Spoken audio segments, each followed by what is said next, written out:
ओम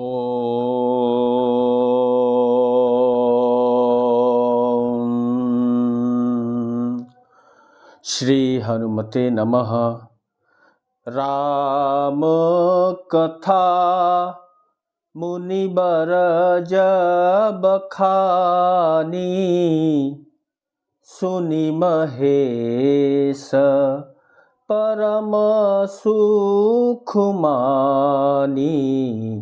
ऋषि पूछी हरि भगति सुहाई, कही शंभु अधिकारी पाई। राम कथा। नमस्कार। श्री सेनापति वनकटी हनुमान दरबार का आश्रय लेकर इस बार भक्ति यात्रा में गावत वेद पुराण अष्टदश छौ शास्त्र सब ग्रंथन कोरस, यानी कि वेद 18 पुराण 6 शास्त्र का निचोड़ श्री रामचरितमानस के अंशों का पाठ करेंगे।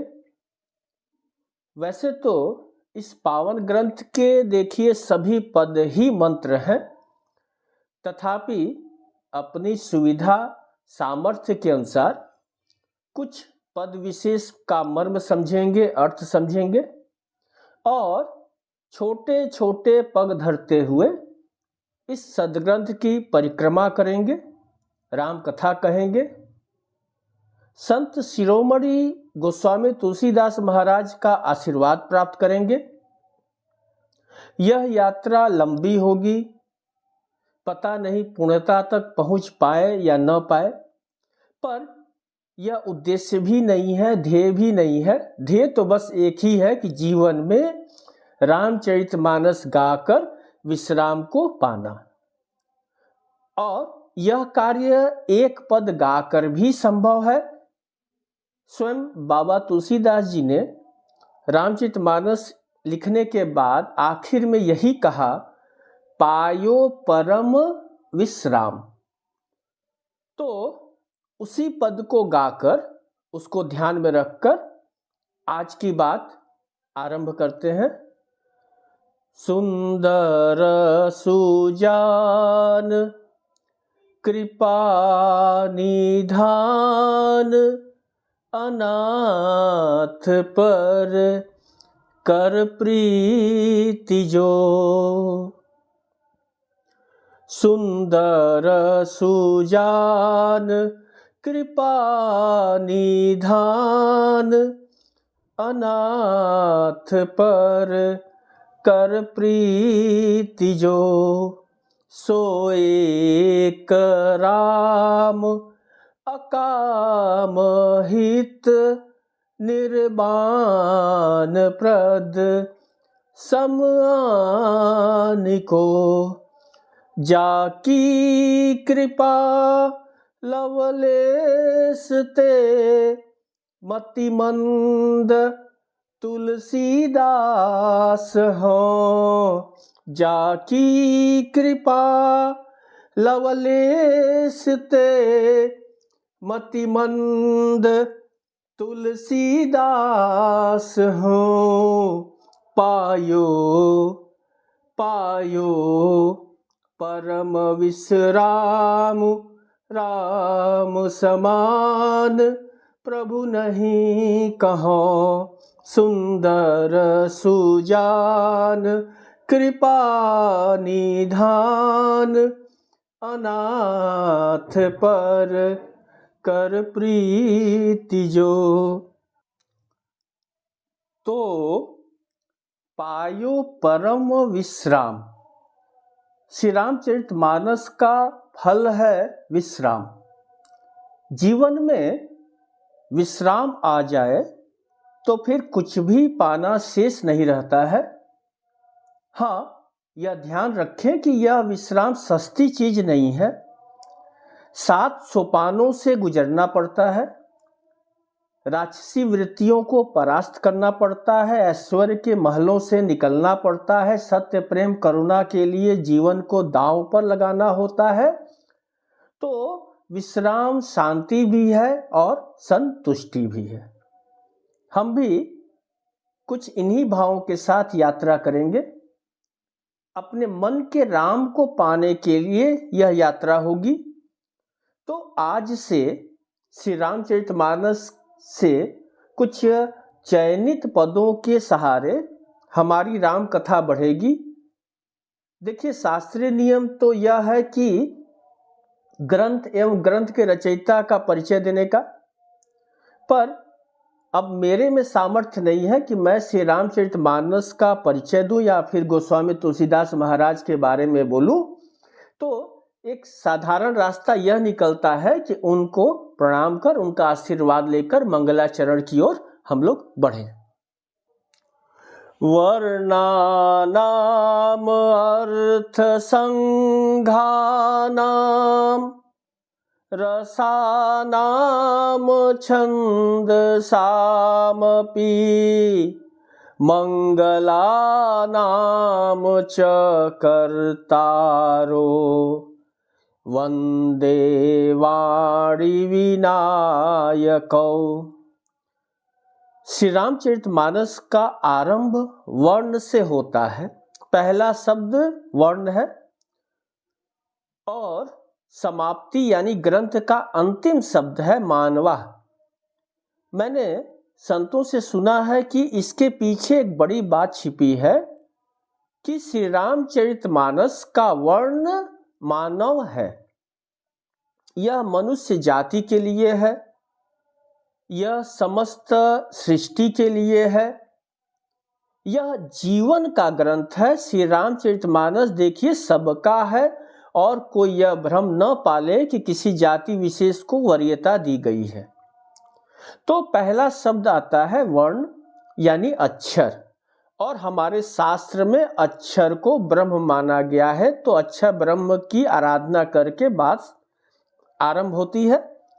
वर्णानाम अर्थ संघानाम रसानाम छंदसामपि मंगलानाम च कर्तारो वंदे वाणी विनायकौ। सदग्रंथ के आरंभ में वंदना है, प्रार्थना है, आवाहन है। सबसे पहले स्मरण किया गया बुद्धि की अधिष्ठाती देवी सरस्वती माता को एवं विद्या प्रदाता श्री गणेश जी को। कुछ भी शुभ, कुछ भी बड़ा करने के लिए कि पहले हम लोग देवताओं की स्तुति प्रार्थना करते हैं। क्यों करते हैं? सफलता के लिए करते हैं।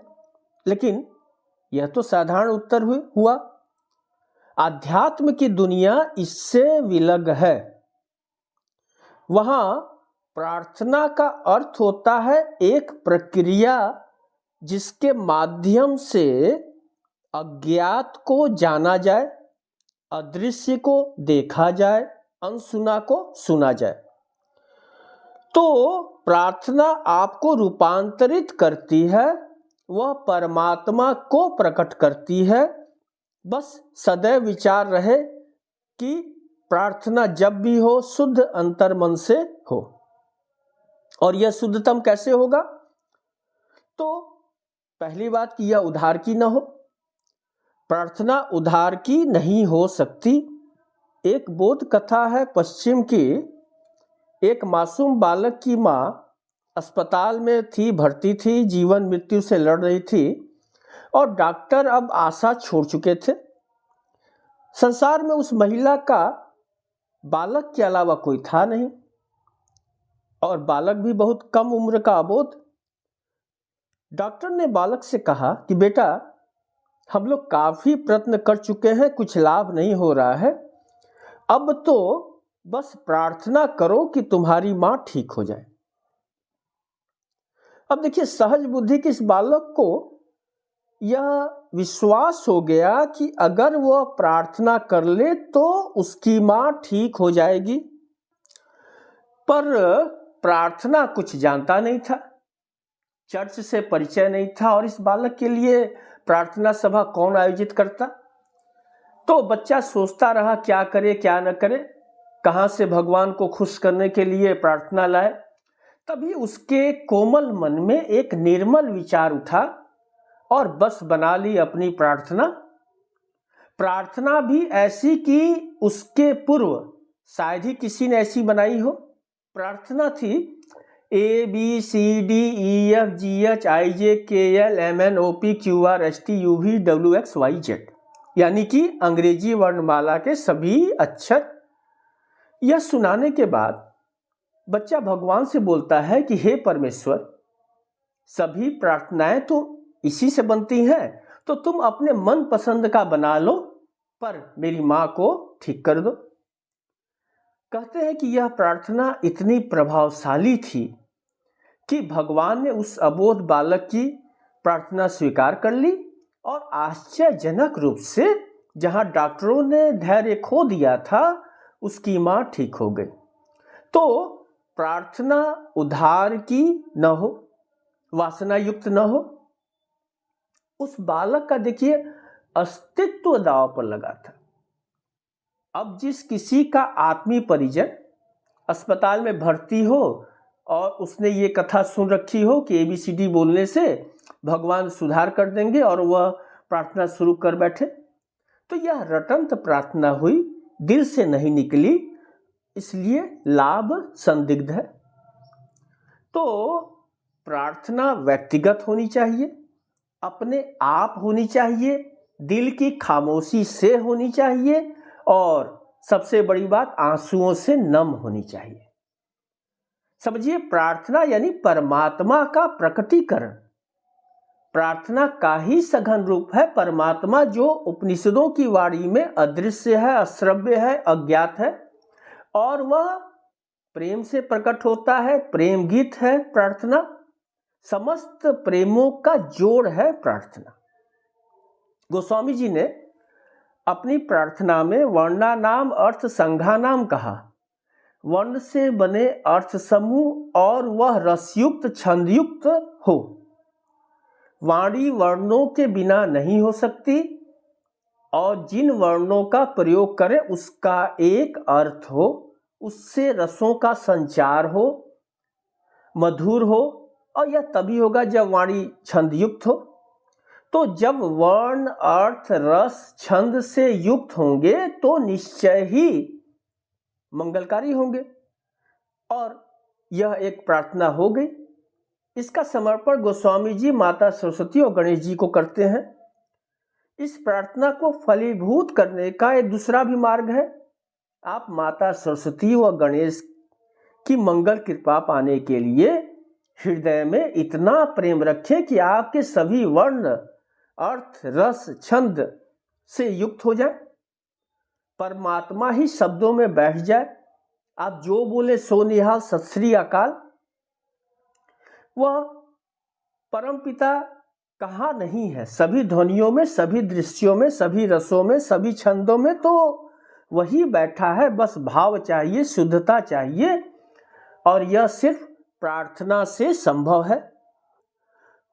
हरि व्यापक सर्वत्र समाना, हरि व्यापक सर्वत्र समाना, प्रेम ते प्रकट होई मैं जाना, देश काल दिशि विदिशि हुमाही, कहूँ सो कहाँ जहाँ प्रभु नाही, कहूँ सो कहाँ जहाँ प्रभु नाही। तो प्रभु कहाँ नहीं है? फिर से मैं एक बार कहूँ, प्रार्थना में वह शक्ति है जो ईश्वर को प्रकट कर देती है, वहीं जहां आप हैं। श्री रामचरितमानस का दूसरा पद है, भवानी शंकरौ वंदे श्रद्धा विश्वास रूपिणो व्याभ्याम विना न पश्यन्ति सिद्धा स्वांतः स्थमीश्वरम।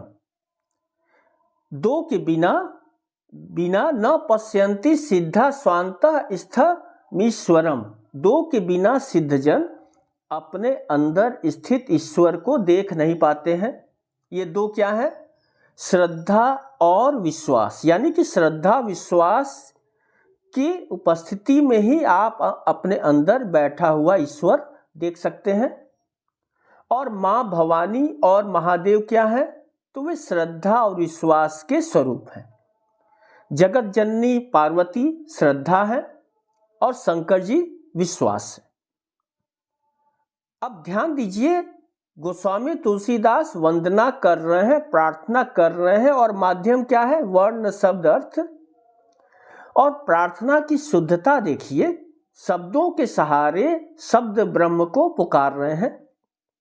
भवानी जगत माता है, बाबा ने मानस में गाया भी है, जय जय जय गिरी वरराज किशोरी, जय महेश मुख चंद चकोरी, जय गज बदन सडानन माता, जगत जननी दामिनी दूति गाता, जगत जननी दामिनी दूति गाता।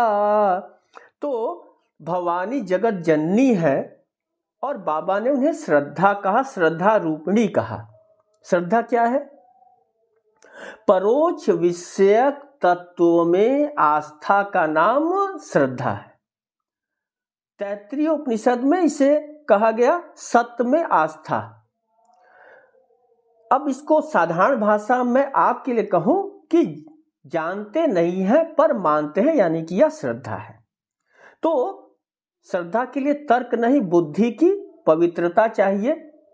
इस बात को ध्यान से समझिए कि मां को तर्क की कसौटी पर आप नहीं कस सकते कि अमुक गुण होगा, अमुक होगा तो हम मां कहेंगे।